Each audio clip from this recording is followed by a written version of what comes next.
Hello. Welcome back to Gins Before Friends.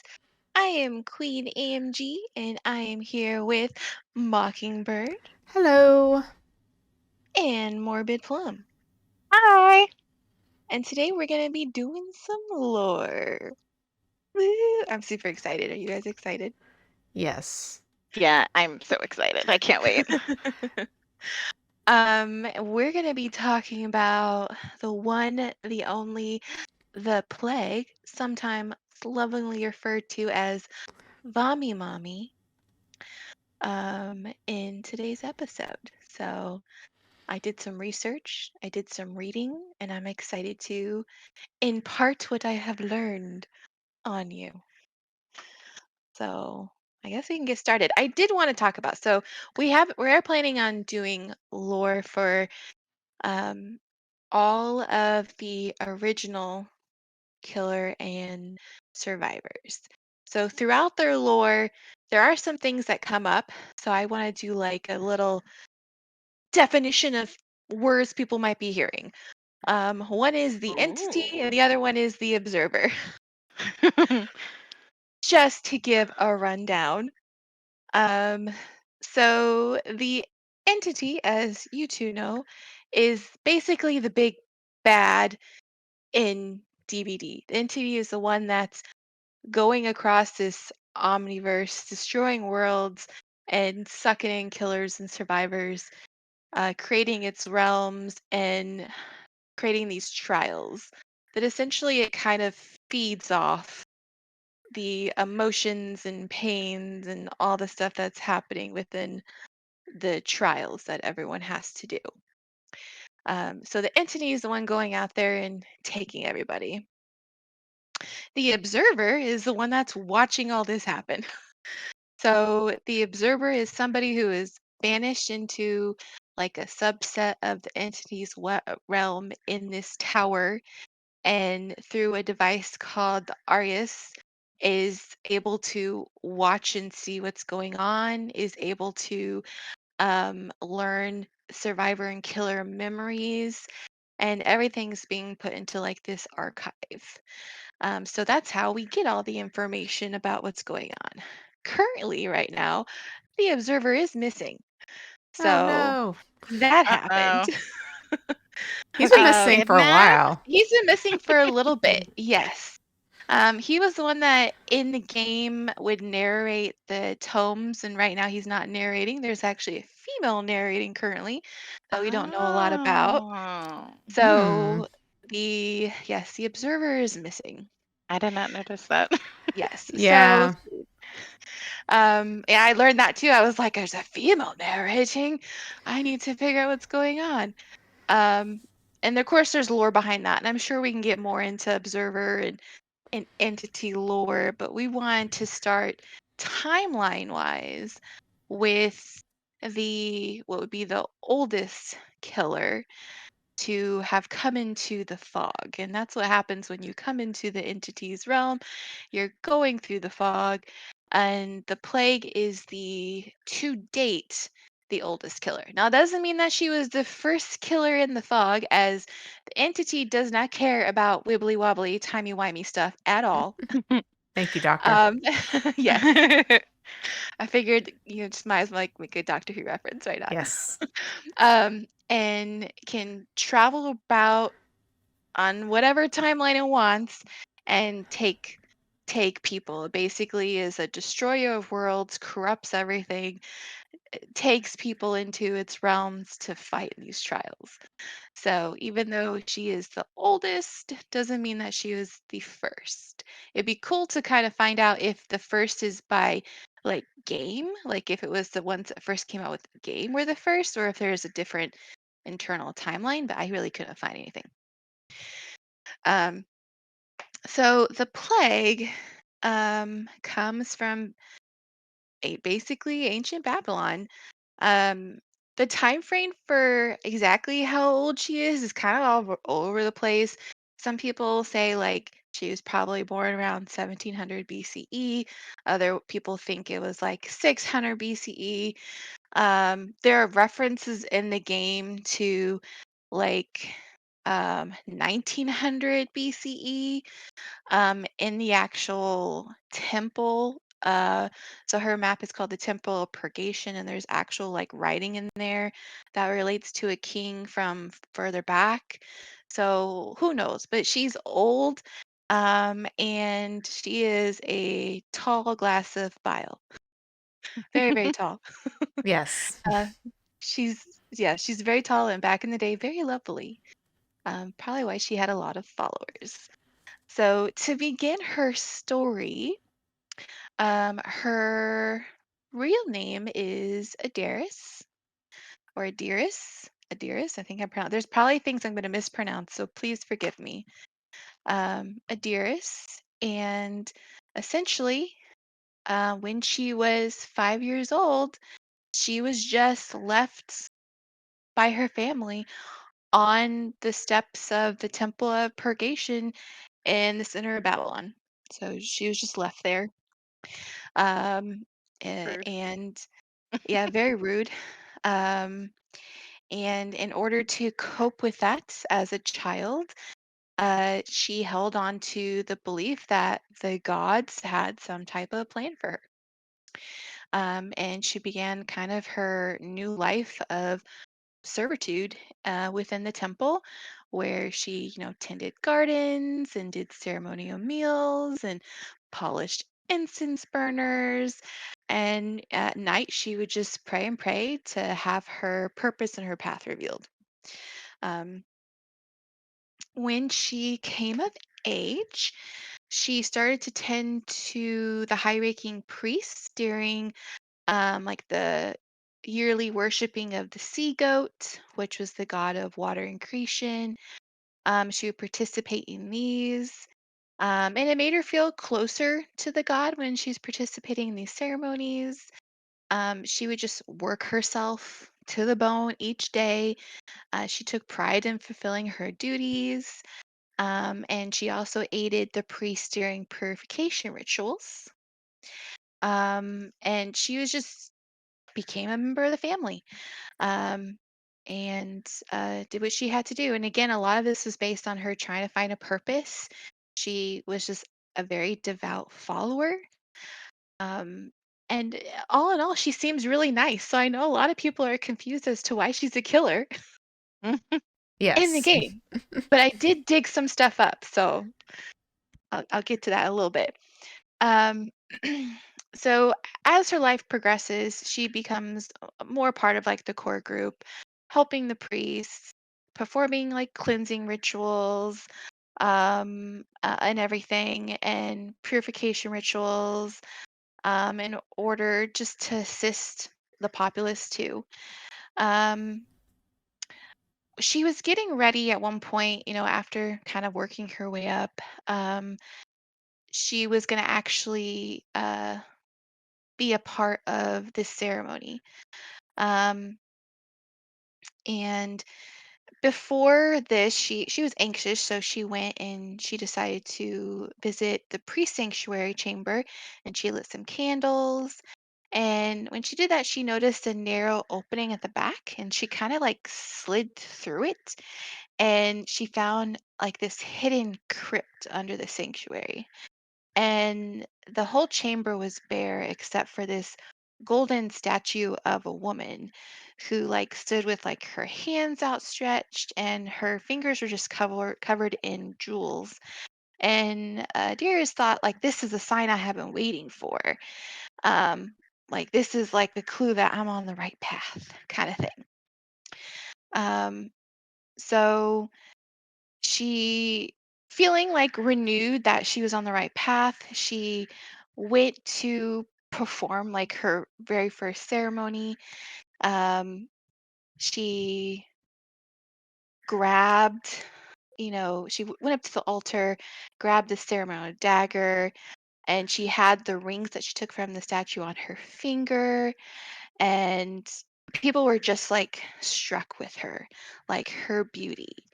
And she started to perform the ceremony. And as she was performing it, in the back, this woman just suddenly like keeled over and collapsed. So Adaris like rushed to her and noticed that her feet were covered in these blisters. And she decided to just sever one of her toes. So Adair's Mm. using this blade that she You held in her do. hand. Yeah, yeah, because Wait, that's which what we all toe? do, right? uh, I don't think it says which The toe. big one, I the little one, I in the Yeah, know. I middle, think like it would just a random matter. toe? I Maybe need to pinky know. toe. Like you want to keep your balance, right? I know it's a weird question, but it's just like, who's like, it makes me think of the clown when he Morrissey chops up a finger. He Like, what chops toe? off his finger. What toe What is she toe was keeping it? as a? You know what? I'm gonna say that I think it was her pinky. I mean, one on the end makes the most sense. But anyway, Yeah, Yeah, I sorry. just don't think you would chop it's off your fine. big toe. I needed to know as well. Yes. Um, so she chopped off her toe and then she offered the body part to the gods, asking them to protect the woman. And like the people there were just in awe of her. And they basically from that moment on kind of revered her as their new priestess. And just tales of her wealth and her beauty and her devotion, which is a big thing. Her devotion kind of spread across the city at the same time this disease was taking over. So they started to follow her and they started to refer to as the high priestess of Babylon. um, Now, as this disease is going on, she's continuing the ritual. She's trying to help her people, um, but she eventually does get infected. So she starts coughing up like phlegm and blood. She has all these abscesses that come like on her neck, and her little four-toed foot gets dark. And she starts to get really ashamed of how she looks. So she begins wearing like a veiled headpiece and carrying a censer to mask the sick smell on her. Um, and this whole time, she's still hoping to be saved. She's still performing all the rituals. She's offering, blessed water and food to her followers. Like, she's still hoping that this will go away and to be saved, and she's still trying to help her followers. But unfortunately, this disease does start to run rampant, and no ritual, of course, as we know, is going to be able to save her. So, in this like desperate attempt to appease the gods, she actually banishes herself from the city and she starts to travel with a few followers and venturing out into some woodlands until she just like can't walk anymore. And so they end up like holding themselves up in this cave and it's horrible conditions. Like they're just laying in pools of vomit. Like it's disgusting. Her foot has turned completely black. It's swollen. She can't go any further. And they basically all realize that, yes, they're completely infected with the plague. Um, and they're going to die, basically. So kneeling there, kind of among her followers, she prays one last prayer, and basically the black fumes and the incense, like the burners, starts to rise, and there's this breeze, and her and the people who had followed her to that cave were never seen again. She just disappeared. So no one we know what happened, but no one truly knows what happened to the high priestess of Babylon. So that's essentially the part of the story that we were given when she was introduced to the game. Um, does anyone have any questions, observations, comments, concerns? Hmm. Before I move forward. No, I don't have uh, any question. Do you have any questions, Morbid? well, I'm assuming that this is like the plague, like probably, right? that they got. It just says the plague. I guess history-wise, because it's made up. I don't know if we can go back and look at, ancient Babylon and see if there was something that was True. actually going around. And for those that don't know, Babylon was a part of the Mesopotamian kingdom, which is now Iraq. It's got a very, very long history Yeah, for sure. of stuff I going was just there. I was just curious because I was like, oh, like history, and just try to, relate it to kind of our world, even though it's not at all whatsoever. Yeah, so I'm not sure. We can always go looking and see if sometime between 2000 BCE to like 539 BC, if there were some major plagues going on. I'm sure. I mean, they happened a lot. Yeah, yes.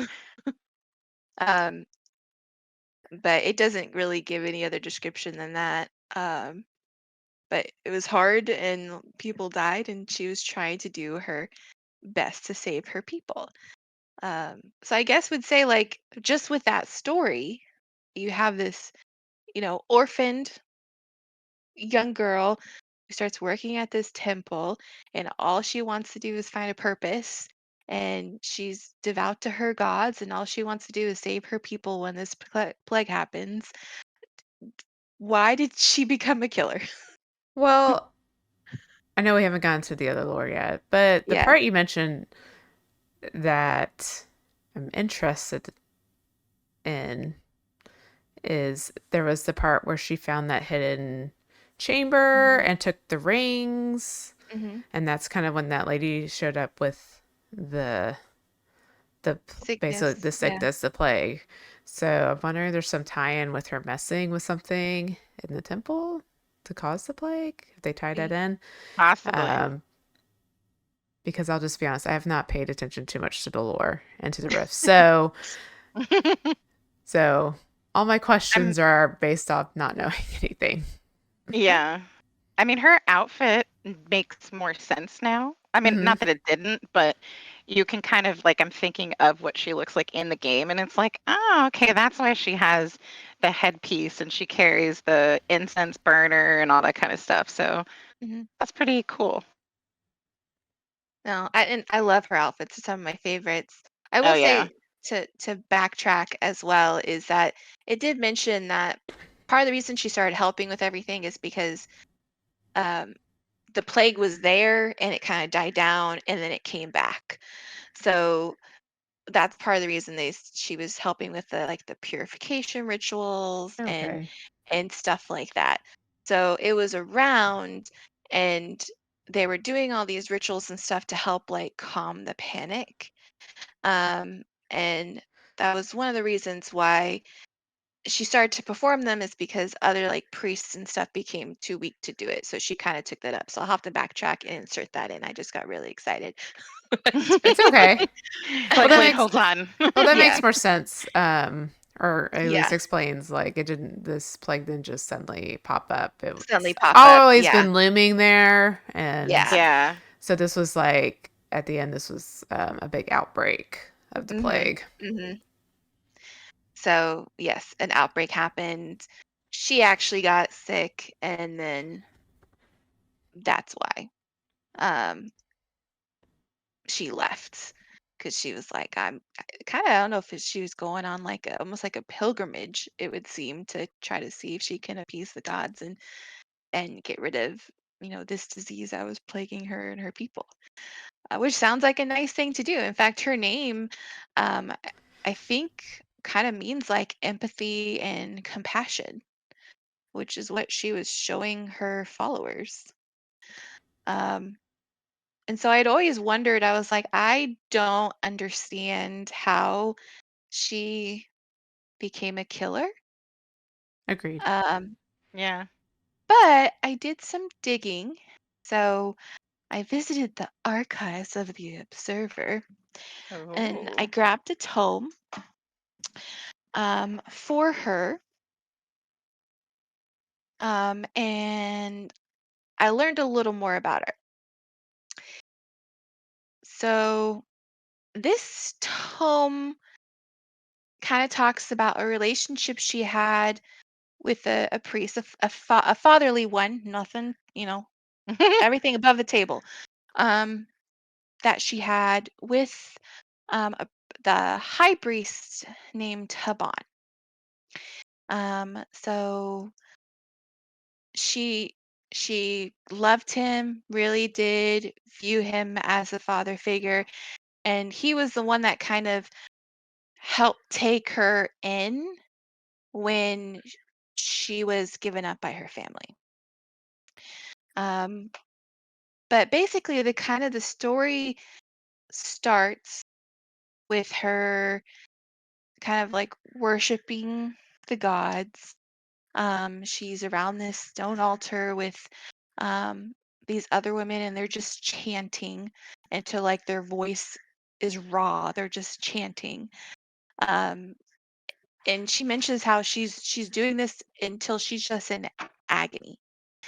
And she completely forgot, because of how long they've been chanting, about the naked man that was kind of face down on the altar, strapped in. Um, so the high priest Saban comes in, and uh, everyone stops and bows, and she reminds herself. So again, something that she believes deeply. We said she was devout. That basically she needs to cherish the pain, and they're doing this sacrifice to the sea goats, and she needs to remember that kind of pain is love, kind of thing that she has in her mind. And she's watching this man strapped to this altar. He's crying. It talks about how she wants to comfort him and assure him that the gods love him. And she even briefly thinks about maybe pulling him away from the altar because of the pain that's about to come. But she just smiles at him and thinks that she just wished he could understand the importance of his sacrifice. And if he did, then he would just be so joyful. And she actually, as this man is on this table, Uh-oh. she actually leans over and kisses his forehead, just very lovingly, and in hopes that his voice will reach the beyond, due to his sacrifice. Um, so yeah, they're gonna kill this man. So this is some of the rituals that they were doing Mhm. um, in the temple. Um, and as she's watching this man die, in a very gruesome way, they stab him like a spear, like right through him. Um, she does start to get sick, like it talks about how like bile is rising in her throat, and she has to turn away to stop herself from getting sick. Um, Everyone else is just kind of praising this killing, right? Talking about how, you know, this was in the plan, and this man's voice will reach the beyond. And Adirs, she starts in her mind reciting sacred texts to kind of get her back in the moment.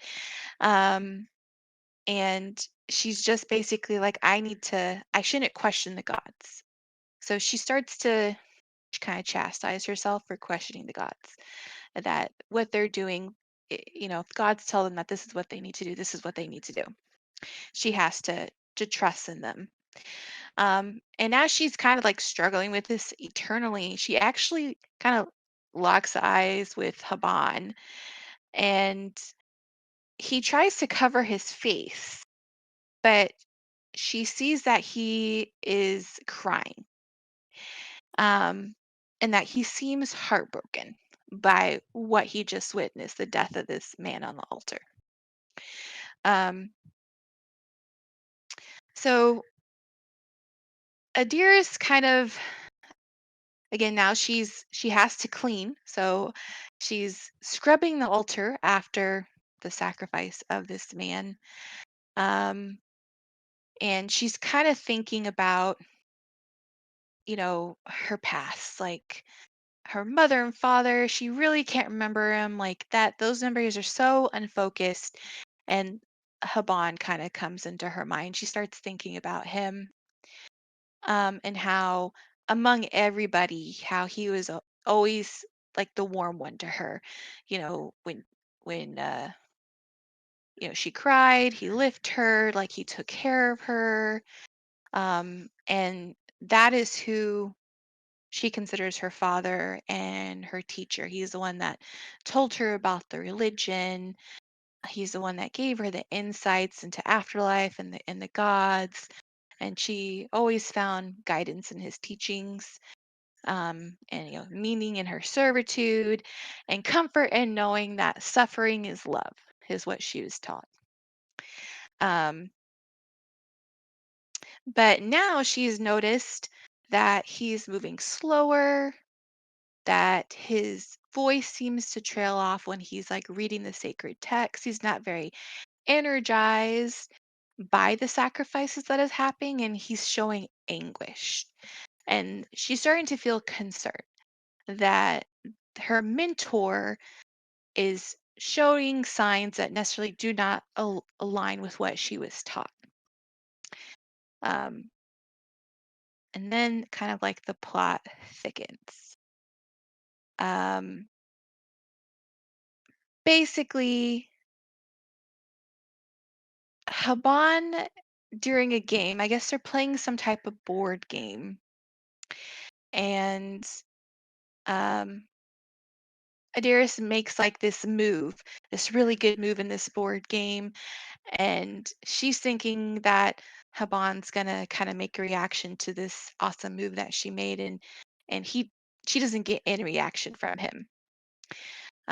And so she kind of looks at him, and it says with a sweet expression of concern, um, and says to him, a joyous sacrifice this morning, would you say? Like, hey, we did that sacrifice. Wasn't it awesome? The Oh, gods should rejoice. Praise be. oh yeah, we killed that dude. That was awesome, Yeah, right? we Yeah, killed that that's dude. That was cool. amazing. And Haban kind of doesn't really look at her, and he's just kind of like, praise be. Like, Uh-oh. he doesn't really give her a response. He's kind of like scanning around the courtyard, and when he realizes that no one else is there, he looks at Adiris, and he says that that man was a good man, the one they sacrificed. He was a friend, and the world is darker basically without him.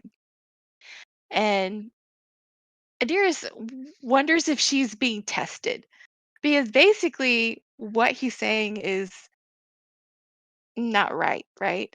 Mhm. Um, she kind of interrupts him and reminds him it was commanded by the gods, and that this sacrifice, the man that killed, he swims in the wake of the sea goat now. And Haban kind of turns his attention back to the game they're playing. Um, and basically, that awesome move she made earlier, he counters it and he wins. He kind of flicks her piece off the board and is like, "Oh, I've won as it was commanded by the gods." Like, he gets sarcastic. Oh, Yeah. Oh, ooh, dang. burn. Okay. So upset, she kind of pushes her chair back. She objects. And Ooh. Haban actually just sweeps the whole board off the table. Oh, Um, and he basically goes into this rant that talks about how he's gonna rewrite the rules anew, and he's gonna include degrees and punishment and theft and sacrifice, and anyone that objects or preaches something different, it's gonna be commanded by the sea goats, and they're gonna be damned. Like, he's just raving. So she's obviously kind of shocked, because everything he's saying right now is just straight up blasphemy. And that's what she tells him, like, that is blasphemy. And he was like, well, yes, the truth often is. So she's got a lot to think about now. Mm-hmm. Um, and oh my goodness. So it starts to get good, guys. Um, so this day of virtue arrives, which is a monthly like purification ceremony. Um, and she's in the temple, and this bell is tolling, um, and everyone kind of gets down on their knees in the crowd. And coming through the crowd now, the maiden guard arrive. And so these would be the people that are like the most devout um, in the temple. And they're stepping through the crowd, and their job, guided by their faith, is to seek out sinners. So she's just bowed down on the floor, and she hears a scream. And this woman is like pleading and coughing and choking, and Dearest looks up and sees this commoner being dragged from the temple by her throat. And as she does that, she doesn't realize that one of the maiden guard is now standing in front of her. Mm. And uh, she commands uh, she commands her to rise, and basically tells her that if she has seen any evil, she needs to speak of it and deliver, you know, whoever it is, the blasphemer, to them. Mm. So to them, so they can be purged. And right away, she connects with Haban, and she just sees the face of the man who raised her, and she's just hearing like his gentle voice. But again, the thing that happened the other day where he was just blasphemy all over the place. Um, and she just feels like this big knot of indecision. And she tells the maiden guard that she has not witnessed any evil. Um, and that she says, by the gods, my eyes are pure. And so after looking at her for a little bit, the maiden just goes off, and uh Dearest kind of just has to keep all her strength up from collapsing because she lied, right? In her heart, she lied. Um, and she just starts to kind of mule this over in her mind um, as she's thinking about what she did. Um, and trying to figure out if what she did was right. Was she questioning, the divine? Should she have told on him, essentially? Um, and she, I'm trying to say, like, you guys like know, like when you feel like you're like really ashamed. That's what she feels like. Mm-hmm. Um, Because she's so devout. she's so devout. And Yeah. so she's conflicted because you got your father Mhm. figure on one side, and you got your Uh-huh. religion on the other, and she's having this big Yeah. conflict. And so, yeah. Yeah.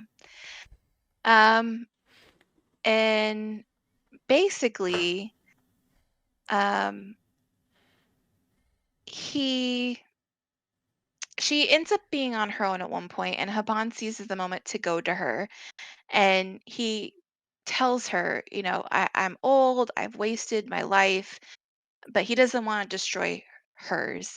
He wants to take her away from this.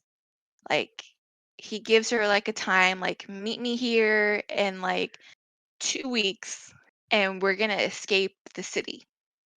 Um, and basically says, if you have doubts, um, I ask you to consult your gods. And he says, my daughter, may their silence be your answer. So he wants to run Mm-hmm. and take her with him and free her from where she is. Um, this obviously rocks her like very hardcore. Um, so basically, she's contemplating this by herself. She's alone. She's just kind of screaming in her head internally for an answer, and she's not getting anything. So she's looking upon the statues of the gods, and nothing is happening, and she basically feels like her whole life is like crumbling around her, and she starts to feel unsteady, and in her mind she really does feel like she has to leave. So she actually starts to get off her feet, and she starts to turn her back to the temple, and then all of a sudden she hears a whisper, and it's just like this hushed like chatter in her head, and it's not like real words, it's articulate. It describes it as words passed through a forked tongue, Mm. but Mm. she feels it and she understands it to be the truth that she will never be alone ever. Like she was always praying, like, what's my purpose? Like, Gods, are you there? And all of a sudden she's hearing these whispers and she's like, oh, I am not alone. Um, so she feels like that was her answer to stay, that Haban was in the wrong. She needs to stay. Her gods are with her. Um, and all of a sudden she feels like she has to atone. Um, Mm. so she goes and she reaches for a lash. So a crude whip of thorns and bronze spikes, and she basically starts whipping herself. Mm. Um, and it just kept saying she felt like she had to atone and atone and atone, and because suffering is love, right? She needs to suffer, and she basically whips herself until she goes unconscious. Like she just keeps hurting to herself until she's passed out. Um, when she kind of comes to, um, Haban is there. He's kneeling over her. He's cleaning her with a cloth.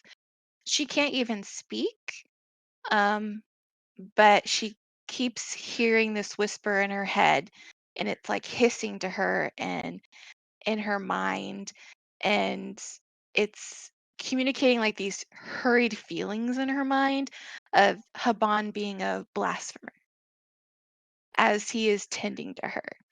And Haban actually doesn't realize that she's the one that did this to herself. He is asking her, like, did the maiden guard do this to you? Was it because they found out? But she's just slipping in and out of consciousness. And it actually states like in there, Haban's no longer Haban. Um, as she slips between consciousness, it says the blasphemer takes her hand. So in her mind now, he's just the blasphemer. And he's trying to comfort to her, and he's like, I failed you, daughter. But soon both of us will have like the strength to escape.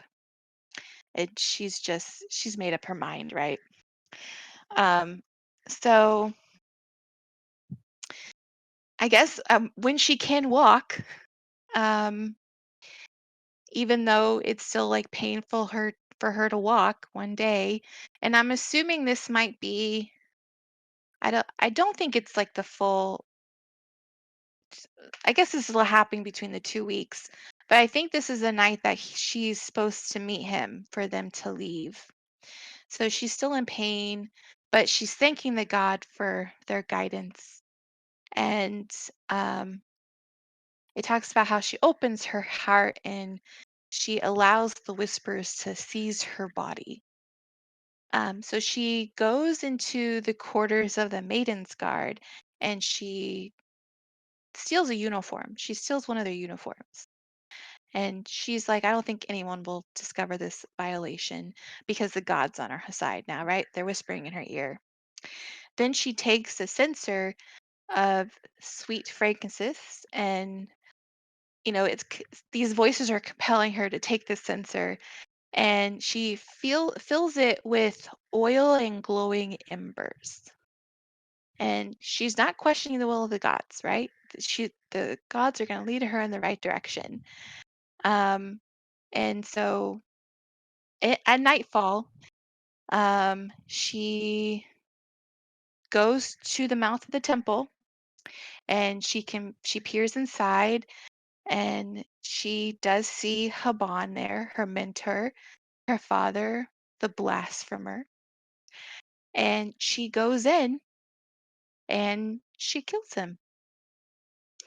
Um, there is like a video, like a little DBD video they made of her striking him with the censer over and over and over again, and stabbing him, and even like poking his eyes. Hmm. Um, Fun. uh, before, yeah, and she gives his forehead a little kiss. Aww. Just I'm like just she kidding. did just like she did the sacrifice, the man Yeah. from earlier, and he dies. So sometime in the middle of the first story, um, between her just helping and then her being the high priestess, she kills her mentor because she's so devout. And again, the gods were on her side. I doubt it was the gods. I'm pretty sure it was Entity, Yeah. um, who was manipulating the situation, playing on her devout faith. But I would say, knowing that now, does it make more sense as to why she is in the realm as a killer? Yes. Yes. I was gonna say And yes. and also it explains her power too. They Yes. incorporated all the whispering. I don't know if you're going to mention this. Oh, go ahead. Go ahead. When you play her and you take the red, the corrupt purge, right, the red stuff. When you play her, you start to hear all this whispering. There's all these voices and whispering when she has her power, and that kind of ties in to this lore where she's hearing the Mhm. whispering and stuff. So I thought that was interesting that they put like a game mechanic kind of into the lore. They tied that all Mhm. together. Yeah, that's really cool. Her whispering also can be translated.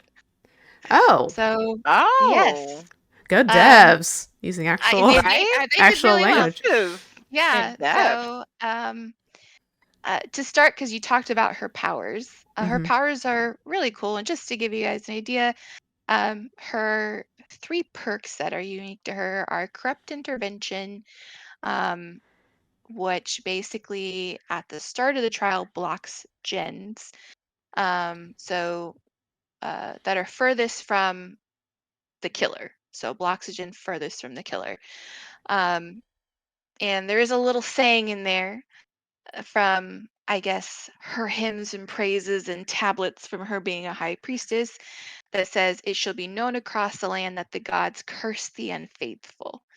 So that's why those gens are being blocked. The survivors are the unfaithful.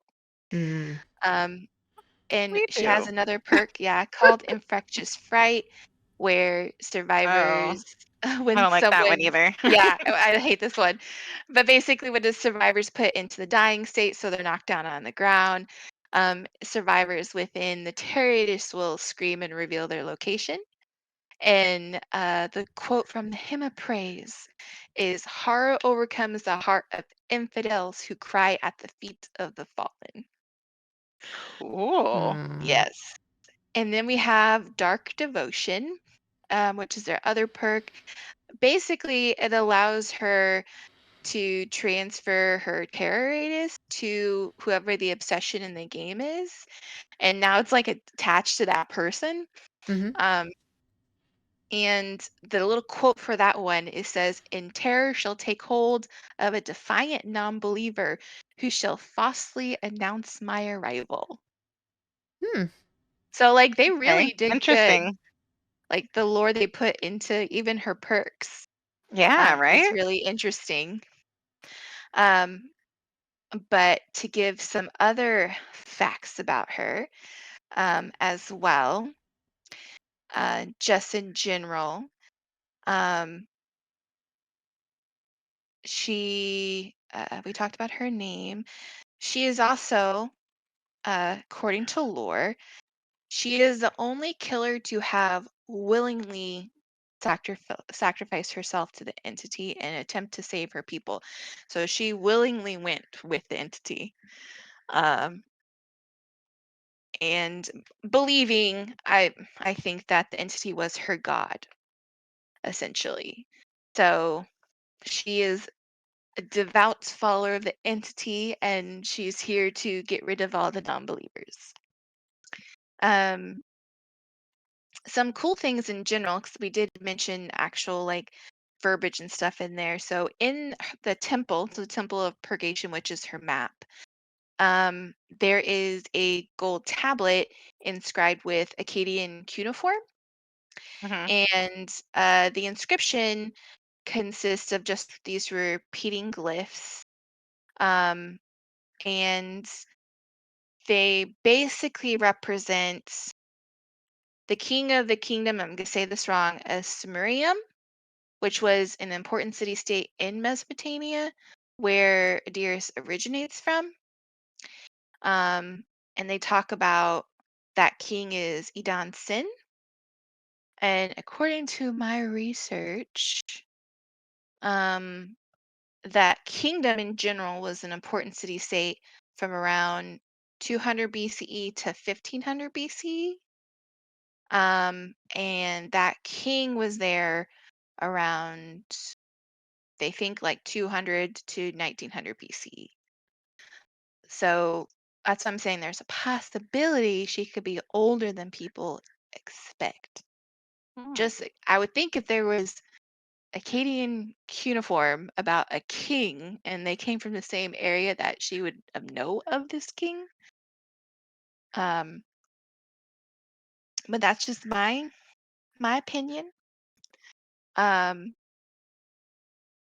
and so you had mentioned whispering. There's also during her Mori, she actually has a line that she says, and I'm gonna listen to it one more time, see if I can pronounce it correctly.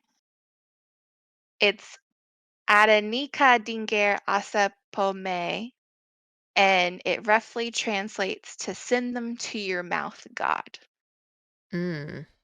So as she Interesting. is killing you, basically just like one of the rituals, purification rituals, that's what she's doing to you. Um, when she's boring you. Um, but those are some of the cool things I found out about her as I was doing my research. Uh, so any thoughts? Uh, let's see. I am impressed that they went to the lengths they did for this. Just the fact that there's like language in there that actually translates to something, and it's not just, like random noises in the game. I think that's really cool. And I'm impressed by this specific lore. I think it's How really about, cool. yeah, how about you, Mucking? I like it a lot. I wish a lot of the riff stuff was like in the base lore.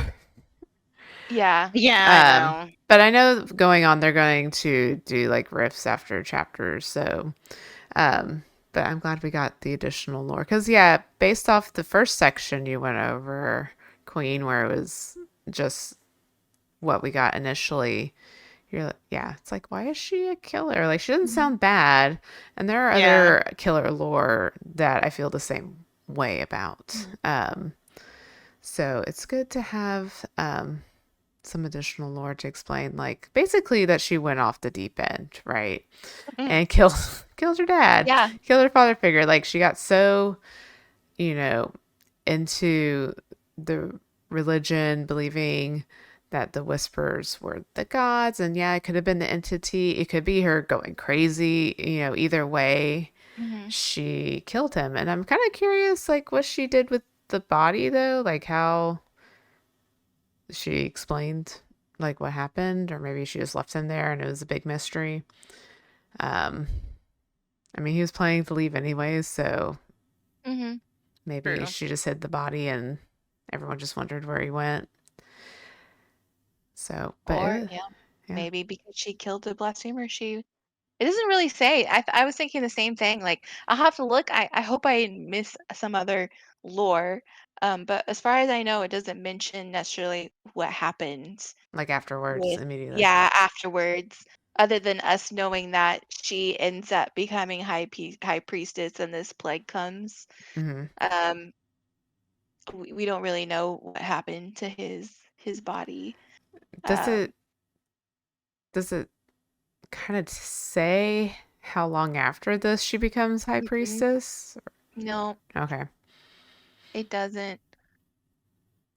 It just says, and in the like memory that the observer reads off, it doesn't actually say that she kills him. She sees him, and it says, the shivering figure of the high priest Haban, the mentor, the father, the blasphemer, may his voice reach the beyond. Mm. But I did find, because a lot of times when they send out the tomes, they'll do like an animated thing. Hmm. There is a whole animated sequence of her Yes. actually killing Haban. Yeah. Yeah. Um, which is very brutal, the way it is done. Um, They should make that a but Mori in the game. oh my God, it's awful.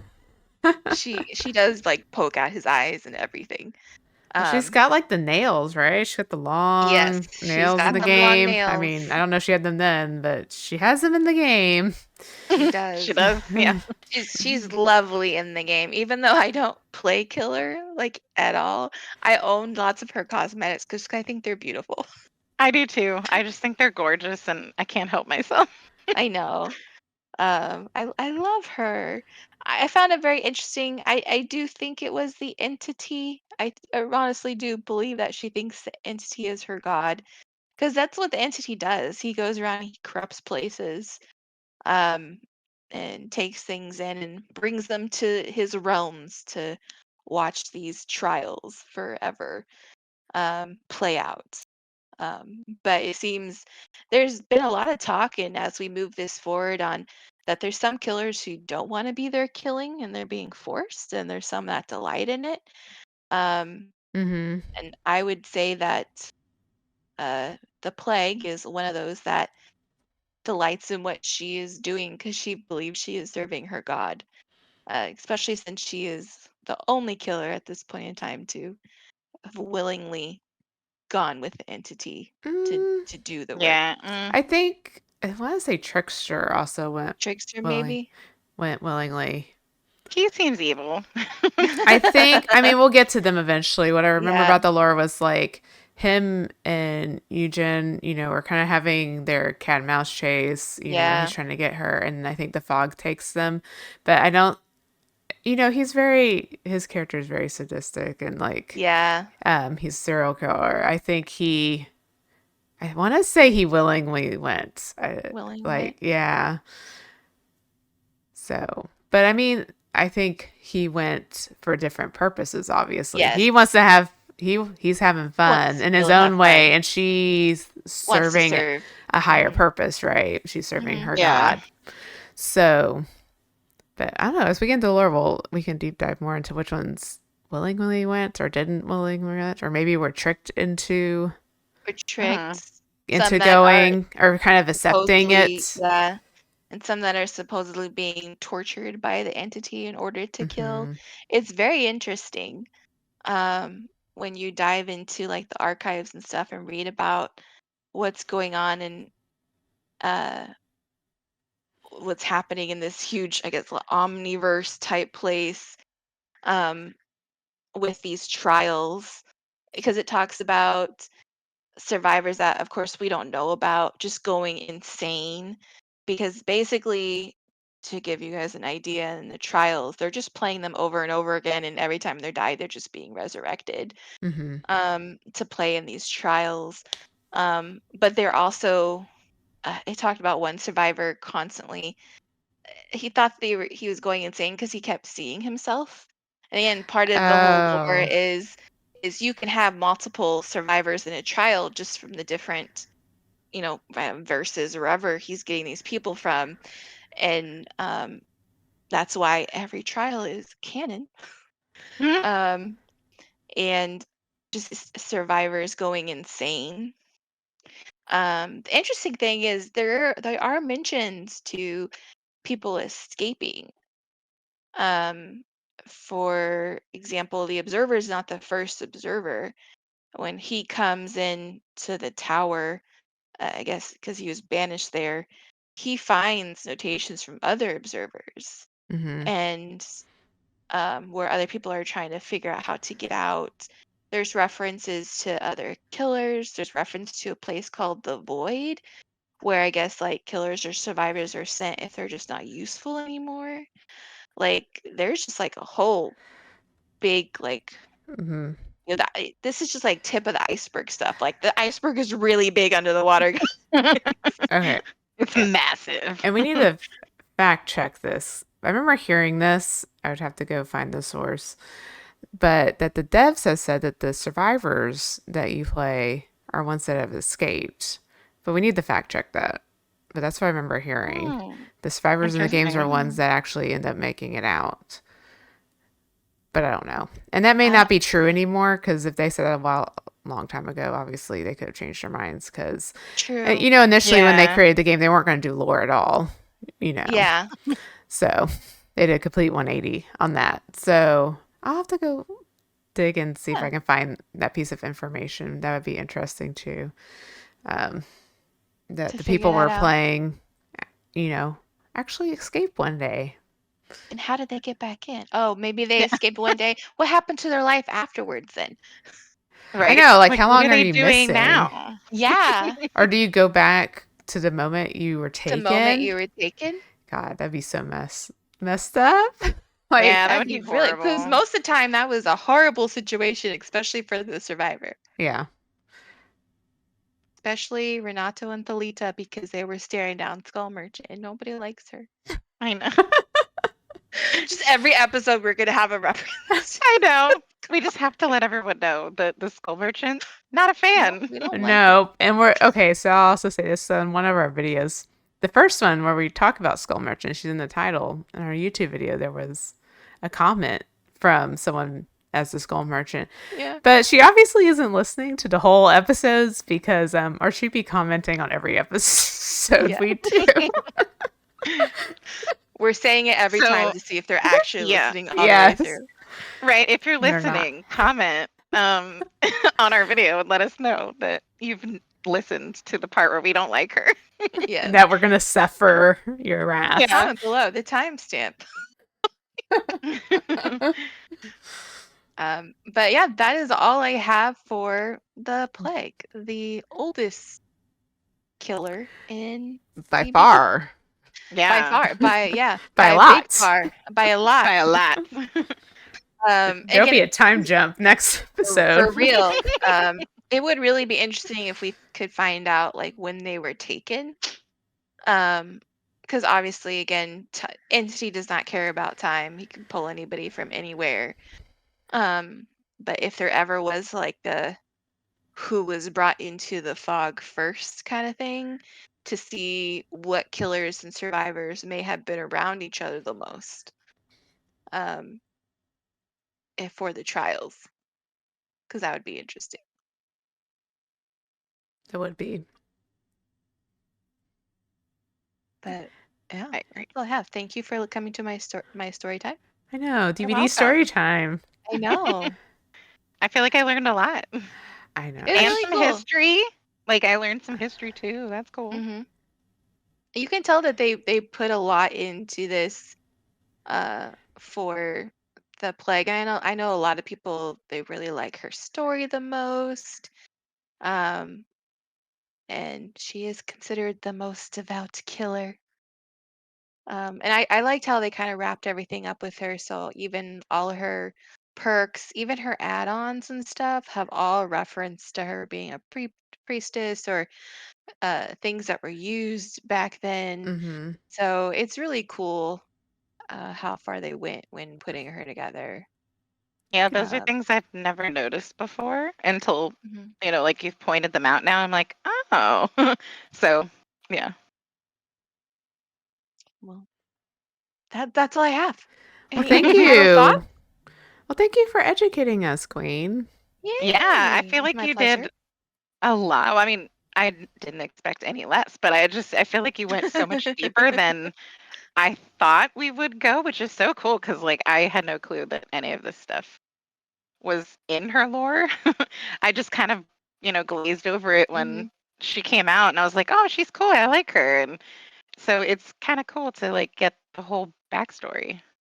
Yeah, I kind of went like deep dive. I got into it. I was up to like 3 o'clock in the morning one night just watching YouTube videos on ancient Mesopotamia. Nice. Stuff that didn't even I just figure I might as well go all the way if I'm gonna go. Queen's now a history buff on Yeah, Babylonian empires. no, Not not at at all. all. Not unless it has to do with the plague. The plague. I like that time period. Only her. I like that little snapshot. But no, we look forward to our next little lore drop session. Do you know which one is Um, next? I was just uh, gonna ask who's next, but so next would be, hold on, let me pull up my notes. I believe it would be the knights okay, that's what I Okay. thought. and Victorio. Are we going to do them Ooh. together? Well, yeah, I mean Since their lore is so their lore intertwined. is so intertwined. Kind of have to. But I believe that's who next, and I think after it's the twins. I'll have to double check my timeline, but I think I think that's how right. it's going to be going. Did Um, a survivor come out with the plague? It was uh, Jane. it was Jane, but Jane, okay, but yeah. they're not really connected. No, this was before they Mm-mm. started connecting the killer and the survivors together. Oh, okay, In okay. the early days of DBD, they weren't connected in any way. Mhm. Okay. So, yeah, Jane was the survivor that came out, and she's definitely modern. Obviously, she's Mhm. the Yeah, okay. TV host. So, Mhm. Yeah, that's why I had to ask because I was like, I don't recall. I think for a lot of the the survivor and killers that aren't like their lore is not together or they didn't come into the fog at the same time, we'll probably just be doing the date they were introduced kind of in DBD. So mhm. there might hmm just be a rundown of all these like survivors, especially ones that don't have tons of lore. Like there might be some lore, like I did come across the lore in the like tomes and stuff that I didn't know about, especially some of the original survivors that have like just paragraphs Mhm. and not like whole chapter books like we Yeah, Like usually the do recent now. ones? those Yes. poor survivors. They have like one paragraph. Well, some of them have gotten tomes, though. I know Yeah. Dwight did. Um, so there might be Claude some. Yeah, Claude has Claude had a tome. uh-huh But yeah, there's definitely going to be some survivors that are going to not not have have a so ton. much. Kate got Yeah. lore. I think a lot of them have. Now there's some that haven't, but we will do the best we can. Yeah. So a lot of the stuff with us doing a timeline order means that there's going to be a lot of heavy lore. And as we progress down the timeline and get more close to, 2023, um, there's probably going to be less lore just because they didn't release a lot when it first happened. But I am trying to dig up stuff. So hopefully we'll still have things to present. But it might be that for the ones that have less, maybe we'll just do multiple characters you know, Yeah, An in a session. episode. Hmm. Yeah, an that's what I episode. was thinking too. We can combine like the smaller people who don't have much lore. Yeah. But yeah, Sounds great. thank you for coming to my the Plague TED Talk. Appreciate your time. You're welcome. It was wonderful. Thank you. Thank you. That's all I have. Um, so is it Awesome. closing out time? Yeah. I think so. Well, thanks for joining us on the Plague Talk.